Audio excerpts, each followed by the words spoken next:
Geçin.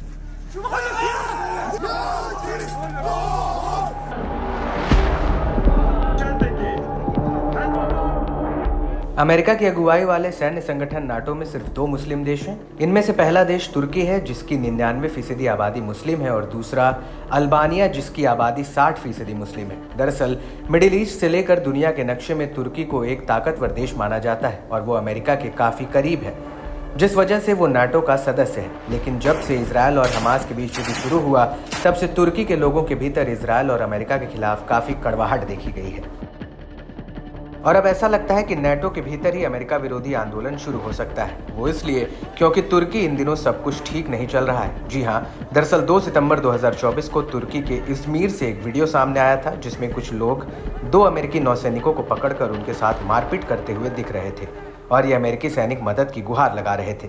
लेकिन आसपास खड़ी भीड़ तमाशा देख रही थी। तभी एक आदमी एक सैनिक के सिर पर एक सफेद टोपी नुमा बैग पहना देता है और इस दौरान ये भीड़ यांकी गो होम के नारे लगा रहे थे। Geçin.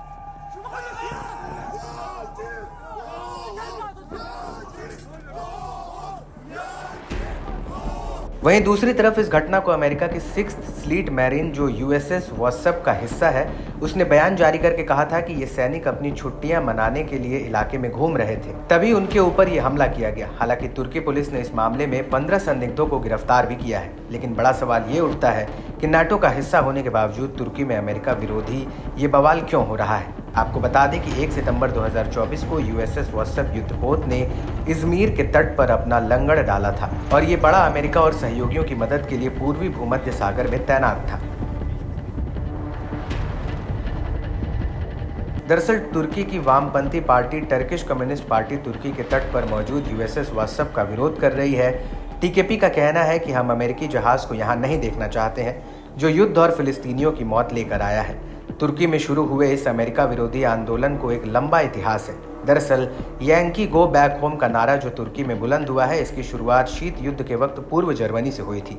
28 मई 1950 को पूर्वी जर्मनी के युवाओं ने बर्लिन में एक मार्च के दौरान यांकी गो बैक के नारे वाला एक बैनर उठाया था।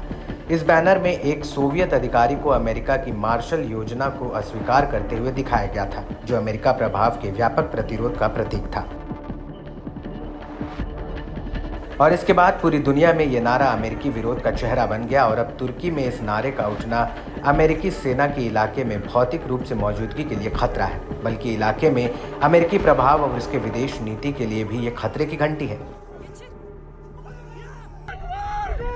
हालांकि बीते वर्षों में अमेरिका और तुर्की के रिश्ते में खटास आई है। वो इसलिए क्योंकि हमास ने 7 अक्टूबर 2023 को गाजा पर हमला किया था। उस वक्त तुर्की के राष्ट्रपति तैयब एर्दोगन ने हमास की निंदा करने से इनकार कर दिया था, जबकि अमेरिका बार बार उससे ऐसा करने के लिए कह रहा था।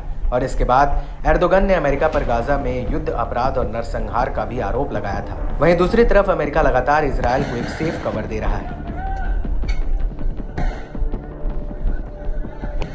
इसके अलावा तुर्की अमेरिका द्वारा सीरियाई कुद्स को समर्थन देने को लेकर भी अमेरिका की आलोचना कर चुका है और यही वजह है कि अब तुर्की धीरे धीरे अमेरिका से दूर जा रहा है और उसका रुख रूस की तरफ जा रहा है। हालांकि अमेरिका तुर्की को एक गैर विश्वसनीय सहयोगी के रूप में देखता है।